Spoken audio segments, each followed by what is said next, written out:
Guys, this is Ajax22 and we're test firing the bad idea today. This is one of the GECO East German flare pistols, 26.5 millimeter, that we have converted to fire 7.62 by 54R. It's called the bad idea because this probably is one. Not 100% sure whether or not this is going to hold up. Sort of a conflict between the whether or not the bullet has enough time to develop significant pressure and deform the steel, or if the steel will let go before the bullet makes it out the barrel. So have the high-speed camera set up along with a vise to hold it, because that's going to be necessary. Stick it in the vise, duct tape it in, put a string, and stand far away with safety glasses and gloves and all that wonderful thing. So find out right now if this is going to blow up or not. All right. Stand clear.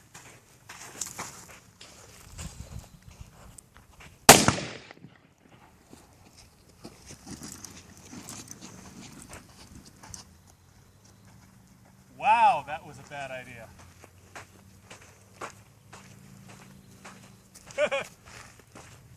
So, don't do that at home.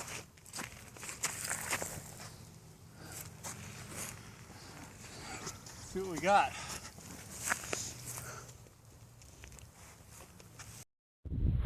Alright guys, it looks like the high-speed camera might have malfunctioned, or I hit the wrong button and had it set on high D and not a high speed, so we might not have epic video of this thing self-destructing, but as you should be able to tell, it peeled itself like a banana, as people have been saying. Yeah, definitely a bad idea. I have a few more of these flare guns though, so we might do a couple of test fires, hopefully when the high-speed camera is working, just to show people why it's a bad idea. But it did horrible things to this gun. We may have some regular video shot on cell phones though, so hopefully it's not a complete waste. But yeah, sorry about that. Alright, just wanted to do a quick post-mortem on this, because in the vise you couldn't really quite see all the damage. It's pretty impressive. It looks like the mechanism where I expected the failure to occur, the little tab here, we all kind of expected it to bend and, you know, force its way out there. That didn't happen. Didn't have the opportunity to. It looks like the frame actually stretched in a linear fashion, and it compressed to some degree this little mounting bracket. I'll disassemble this here in a second so you guys can see it. Yeah, stretched it forward, and then once it stretched it far enough, it apparently created an unsupported section of the rifle case, which then let go. And the force of the explosion peeled it. It's kind of impressive, actually. Peeled it, and I guess in the process bent the trigger guard downward. I mean, this is an impressive level of destruction for, you know, this kind of a failure. Yeah, don't do this one. This is ridiculous. We're gonna have to do this one more time though, to get the high-speed camera to work. I really want to see what this looks like and exactly what happens and how it goes, because yeah, that's pretty awesome. Thankfully I bought a whole bunch of these flare guns, so we've got a few more to blow up.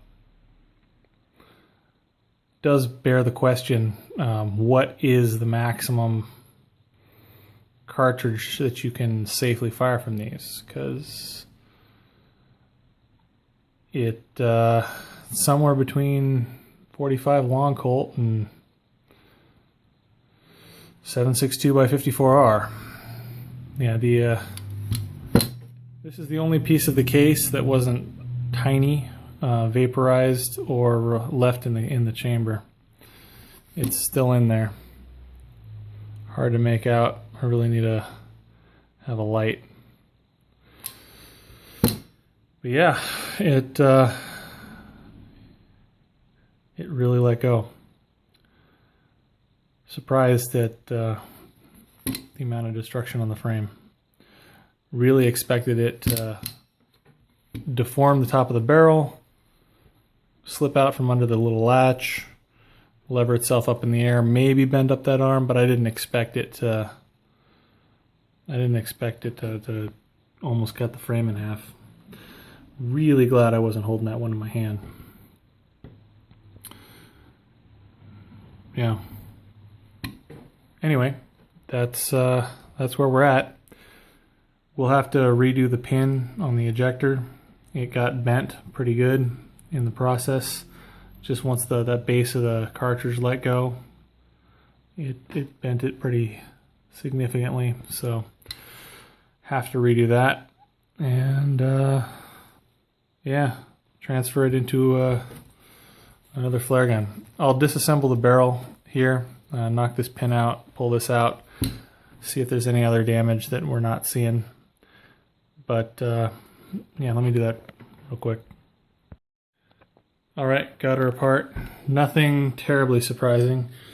The lever is slightly deformed. Honestly, I was expecting it to be done a bit more. This pin was the hard point that the ejector lever was riding on. It looks like it tore through. Not sure how much this is deformed. Before we do the next test and we shoot it, we'll take one of the complete flare guns apart. I don't have them though, they're in the shop. So yeah, not a whole lot of damage to the conversion adapter. It's a bit beefy. We made this out of one of the Green Mountain 1.25" OD heavy barrel blanks. You can see the alignment pin got bent pretty good. So that will have to be redone. Thankfully it didn't break off the little ejector tab, because that would have been painful to remake.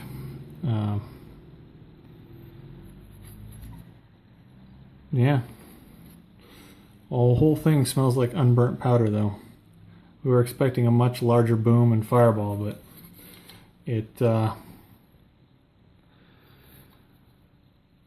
appears to have just sprayed itself with the powder instead of burning it. Scary amount of energy in one of these cartridges. Would have expected a little bit more deformation of the back. But yeah, it just peeled it. This usually wraps, here, see if we can get it to focus. This usually wraps around the edge and you can feel the jagged metal all the way around. I would not be surprised if this wasn't like the way that all of them fail.